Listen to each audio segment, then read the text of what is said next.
नमस्कार.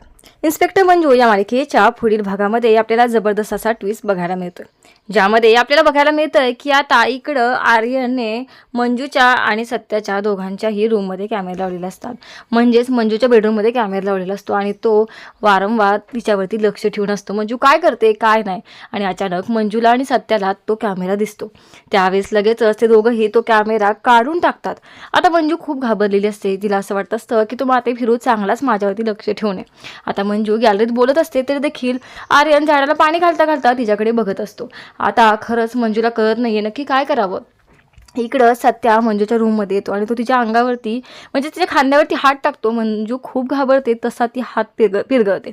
सत्या घाबरतो, सत्याला हाताला लागलेला असतो. मंजू म्हणते तू आहेस का, सॉरी.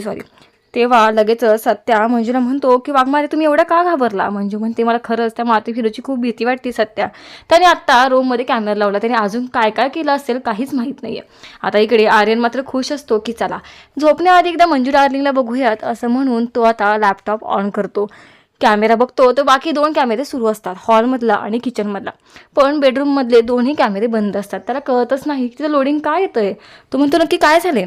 मंजू डार्लिंगच्या बेडरूममधला कॅमेरा बंद कसं काय दिसतोय. नक्की मंजू डार्लिंगला समजलं की काय.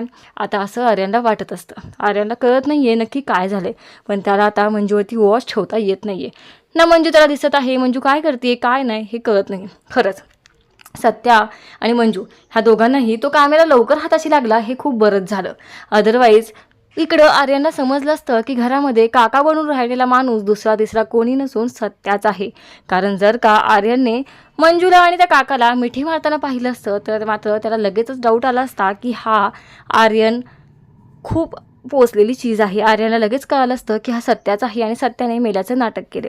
आता आपल्याला बघायला मिळणार आहे ते म्हणजे रूममधले बसवलेले कॅमेरे मंजू आणि सत्याने तर काढून फेकून दिले, पण इकडे आर्यन त्याच्या परीने सगळे प्रयत्न करत आहे जेणेकरून त्याला मंजूवरती बारीक लक्ष ठेवता येईल आणि मंजूसोबत लवकरात लवकर लग्न करता येईल. आता काका असताना मंजूचं लग्न काही आर्यनसोबत लावून देणार नाही म्हणून आर्यनने नवीन आयडिया शोधून काढली. आर्यनने एक वेगळीच बाई घरात आणलेली असते आणि बघता क्षणी त्या बाईला काका आवडले आहेत आणि बाई काकाच्या प्रेमात पडली असं बाई ती नाटक करत असते. आता हे सगळं बघून मात्र आर्यन खुश झालेला असतो, कारण त्याला जसं हवं आहे तेच सगळं सुरू असतं. ती बाई काकाच्या प्रेमात पडली आहे असं दाखवून देते, काकासोबत लग्न करायचं आहे असंही तिचं बोलणं सुरू असतं. हे सगळं सत्याला म्हणजेच काकाला मंजूपासून वेगळं करण्यासाठी आर्यनने केलेलं नाटक असतं. आर्यनने सगळं मुद्दामून करत आहे जेणेकरून त्याला काकाला आणि मंजूला वेगळं करता येईल. कारण काका जोपर्यंत घरात आहे तोपर्यंत काका काही आर्यनचं आणि मंजूचं लग्न होऊ देणार नाहीये असं आर्यनला वाटत आहे. इकडं आता आपल्याला बघायला मिळणार आहे ती म्हणजे एक महत्त्वाची गोष्ट, आर्यनची आता दोघं मिळून कशी वाट लावणार ते. आता सत्याने आणि मंजूने दोघांनी मिळून बेडरूममधला कॅमेरा काढलेला असतो. आता दोघंही मंजूच्या बेडरूममध्ये बसलेले असतात. दोघंही प्लॅन करत असतात की नक्की काय करावं, त्या माते फिरूला कसं पकडावं ह्याचं बोलणं सुरू असतं. इकडे आर्यनची मात्र तळमळ होत असते, तडफड होत असते की त्याला मंजू बघायला मिळत नाही आहे. मंजू काय करते हे त्याला कळत नाही आहे. त्याचमुळे आर्यन वैतागलेला असतो, चिडलेला असतो, त्याला काय करावं तेच समजत नाही आहे. अशा अवस्थेत आता रात्रही खूप झाली आहे, आत्ताही मी घरी जाऊ शकत नाही आहे आणि म्हणून आर्यन तसाच लॅपटॉपकडे तोंड करून वाट बघत झोपी जातो. कारण तसाही कॅमेरा फक्त लोड होत असतो, त्यामुळे आर्यनला काहीच करता येत नाही आहे. इकडं आपल्याला बघायला मिळतंय ते म्हणजे आर्यन सकाळी उठतो आणि तो जातो डायरेक्ट मंजूकडे. आता मंजूला कळत नाही की आर्यन अचानक का आलाय, पण आर्यनच्या डोक्यात वेगळंच काहीतरी सुरू असतं. आर्यनला बघायचं असतं की तो मी लावलेला कॅमेरा आहे की कोणी काढून टाकला, आणि तो बघतो तो कॅमेरा तसाच असतो. आर्यनला असं वाटतं कॅमेरामध्ये काहीतरी बिघाड झालाय, बहुतेक दुरुस्त करायला हवा, आणि त्याला काही करून तिथला तो कॅमेरा आता पुन्हा काढायचा असतो आणि काय झालंय बघून पुन्हा लावायचा असतो. पण मंजू पण आर्यनवरती बारीक लक्ष ठेवून आहे.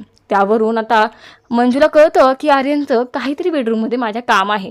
तेव्हा तिला कळतं कॅमेरा लावणारा माणूस दुसरा तिसरा कोणी नसून आर्यनच आहे. आता मात्र मंजू आणि सत्या दोघंही ठरवतात ठीक आहे तुला जे करायचं आहे ना ते कर. आता आर्यन पुन्हा एकदा तो कॅमेरा काढतो, कॅमेरा दुरुस्त करतो आणि पुन्हा एकदा कॅमेरा त्याच्या जागी नेऊन लावून देतो. आता सत्या आणि मंजू दोघंही ठरवतात की आर्यनने जर का हा कॅमेरा लावला असेल तर त्याला मग काहीतरी बघायला मिळायलाच हवं ना, आणि म्हणून सत्या आणि मंजू दोघंही मुद्दामून कॅमेऱ्याकडे पाठ करून उभे राहिलेले असतात आणि दोघं काहीतरी बोलत असतात. आता आर्यनला असं होतं की काय बोलतायत नक्की, आणि हा काका मंजूच्या रूममध्ये काय करतोय, ह्यानं गरज काय जायची हे सगळं आर्यनचं सुरू असतं. आणि त्याच वेळेस मंजूला काका घट्ट मिठी मारतो. दोघंही आता एकमेकांच्या मिठीत असतात. सत्य आणि मंजू दोघंही मिठीत असतात आणि कॅमेऱ्यामध्ये आर्यन हे सगळं बघत असतो. आता आर्यनच्या तळपायाची आग मस्तकाला जाते. आर्यनला असं वाटतं पटकन जावं आणि घरातल्या सर्वांना सांगावं की हा काका बंधू आहे, हा मॅडमसोबत वेडेचाळे करतोय. पण काय करणार, त्याच्याकडे पुरावा असून तो कोणाला दाखवू शकत नाही. कारण जर का त्याने घरातल्यांना दाखवलं की मी मॅडमच्या बेडरूममध्ये कॅमेरा लावला आहे तर मात्र खूप अवघड होऊन जाईल. घरातले सगळेजण मिळून त्याला चोप देतील. त्यामुळे आर्यनकडे गप्प बसण्याशिवाय कुठलाच ऑप्शन राहत नाही. आता सत्या आणि मंजू म्हणजेच काका आणि मंजू दोघं मिळून आता आर्यनच्या समोर खुलेआम मस्ती करत असतात, जेणेकरून आर्यनचा जळफाट होईल आणि आर्यन असं काहीतरी चुकीचं पाऊल उचलेल की ज्याच्यामुळे तो यांच्या तावडीत सापडलाच आहे. आता नक्की आर्यन काय चूक करणार आणि सत्य आणि मंजूच्या तावडीत सापडला जाणार हे पाहण्यासाठी बघायला विसरू नका इन्स्पेक्टर मंजू आणि आपल्या चॅनलला आजच सबस्क्राईब करा. थँक्यू.